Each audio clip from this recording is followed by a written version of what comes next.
పెట్టినా మనం ప్రజా దర్బార్కు మనం అంటే చూడు ప్రజల ముందుకు వస్తున్నప్పుడు ఒళ్ళు దగ్గర పెట్టుకుని నోరు దగ్గర పెట్టుకుని మాట్లాడండి. లేదు మేము మాట్లాడము, మా ఇష్టానుసారం మేము ఏ రకంగా అయినా మాట్లాడతాం, నాయకులను ఏ రకంగా అయినా మాట్లాడతాము అంటే ఆబ్వియస్లీ మీ పైన ఒక ఈగల్ అనే ఒక కన్ను ఉంది, గుర్తుపెట్టుకోండి. ఎవరిని పర్సనల్ లైఫ్ లో డ్రాగ్ చేయాల్సిన అవసరం లేదు రాజకీయంగా.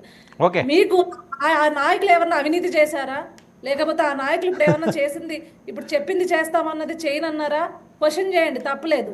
ఏది కన్స్ట్రక్టెడ్ గా క్రిటిసైజ్ చేయండి, తప్పేం లేదు.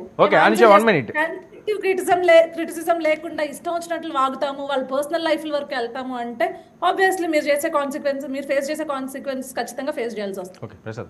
నేను అంటుంది ఏంటంటే పర్సనల్గా పోసాని కృష్ణమూర్తి గారు చిన్నపిల్లల గురించి వాళ్ళ భార్యల గురించి మాట్లాడడానికి నేను ఖచ్చితంగా ఖండిస్తున్నాను, యాక్సెప్ట్ చేయట్లేదు. కానీ నాకు ఆశ్చర్యకరమైన విషయం ఏంటంటే వాళ్ళ అనుష గారును అరుణమ్మ మాట్లాడుతుంటే నాకు ఎక్కడ ఆశ్చర్యం వస్తుందంటే వీళ్ళు ఏ రోజు కూడా గత ప్రభుత్వంలో ఉన్న ముఖ్యమంత్రిని సైకో, రాక్షసుడు ఏవేవో సంబోధిస్తూ ఇదే డిబేట్లో ఇదే వేదికలో ఎన్నోసార్లు నేను కూడా ఖండించిన ఉదంతాలు ఉన్నాయి.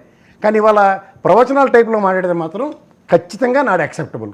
గమనించండి అమ్మ, మీరు గత డిబేట్లో మీరు మాట్లాడిన ఒకసారి మీకు వర్తించుకుని వాళ్ళ లక్ష్మణ్ మాట్లాడిన తర్వాత అన్వయ ఇచ్చిన మాటలకి ఎన్నోసార్లు మీకు ఎన్నోసార్లు నేను కూడా ఇదే లైవ్లో అమ్మ ఆగండి అలా మాట్లాడకూడదని చెప్పిన ఉదంతాలు ఉన్నాయి. నేను ఇప్పటికే అంటాను, ఇట్స్ నాట్ పర్సనల్ అలిగేషన్. ఇప్పుడు when it is comes to a chief minister chair కి ఒక డెకరం ఉంటుందమ్మా, దాన్ని మనం మెయింటైన్ చేయాలి. ఇవాళ పోసన్ ఒక నిమిషం ఇవాళ చంద్రబాబు నాయుడు గారిని ఒక నిమిషం ఉండమ్మా, మాజీ ముఖ్యం అదే నేను చెప్తున్నాను. స్టాండ్ బై అంటే మీరు తీసుకున్న స్టాండ్ అంటే అది నాట్ యాక్సెప్టబుల్ అని చెప్తున్నా. ఇవాళ చంద్రబాబు నాయుడు గారిని పవన్ కళ్యాణ్ గారిని వినాలి. ఒక నిమిషం, జగన్మోహన్ రెడ్డి పర్సనల్ అతని భార్యతో అతనికి ఏమి వైరుధ్యాలు ఉన్నాయి, లేకపోతే అతని కుటుంబ వైరుధ్యాలు, అది మీరు మాట్లాడలేదు. నేను అది కూడా చెప్తున్నా, మీరు ఎప్పుడు అలా మాట్లాడలేదు. కానీ అతన్ని పర్సనల్ గా మీరు సంబోధించింది మాత్రం సైకో, రాక్షసుడు ఇలాంటివన్నీ మీరు మాట్లాడారు. మరి ఇప్పుడు మీరు వినాలి. అందుకని ఒక నిమిషం, చైర్కి రెస్పెక్ట్ అలా కాదండి. మీరు ఇప్పుడు మీకు చెప్తున్నాను, పోసాని గారి మీద చంద్రబాబు నాయుడు గారిని పవన్ కళ్యాణ్ గారిని అన్నారని అభియోగంతో కేసు పెట్టినది ఏదైతే ఉందో ఇవాళ మీకు అది మీకు కూడా వర్తిస్తుంది.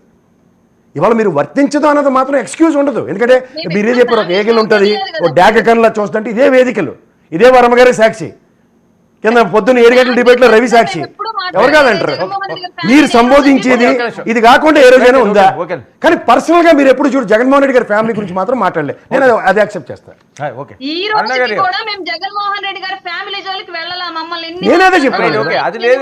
నేను అదే చెప్తున్నాను కదా, మీరు ఏ రోజు ఫ్యామిలీ మాట్లాడలే. మీరు మారిందల్లా అతన్ని సైకో అన్నారు, రాక్షసులు అన్నారు. ఇవాళ పోసాని గారిని కూడా ఆయన్ని సంబోధించిన దాని మీద కేసు పెట్టారు. సార్ ఇప్పుడు 2 చేతులతో వస్తేనే కానీ సౌండ్ రాదు సార్, ఒక చేతితో రాదు. ఫస్ట్ ఎవరి దగ్గర నుంచి ఇనిషియేట్ అయిందో చూడండి. ఒక విధంగా ఫ్యామిలీలు మాట్లాడడం ఇద్దరిది తప్పే, అందులో ఎవరికి ఎక్స్క్యూజ్ లేదు. ఒకళ్ళు ముందు వీళ్ళు మాట్లాడారు కాబట్టి రెండోది వాళ్ళు మాట్లాడారు, తర్వాత వాళ్ళు ఎవరు మాట్లాడినా తప్పే. జగన్మోహన్ రెడ్డి గురించి మాట్లాడలేదని నేను చెప్తున్నాను కదా. మీరు పోసాని గారిని అనుభవించి మాట్లాడుతున్నప్పుడు మీరు జగన్మోహన్ రెడ్డి దగ్గర వీళ్ళు డిబేట్లో ఉన్నవాళ్ళు ఆయన్ని సైకో, రాక్షసుడు ఏది పడితే అది పర్సనల్గా అబ్యూజివ్ లాంగ్వేజ్. అది చీఫ్ మినిస్టర్ సైకో అంటే అబ్యూజివ్ కాకుండా ఇంకేమొద్దండి. సార్ రాజకీయంగా మీరు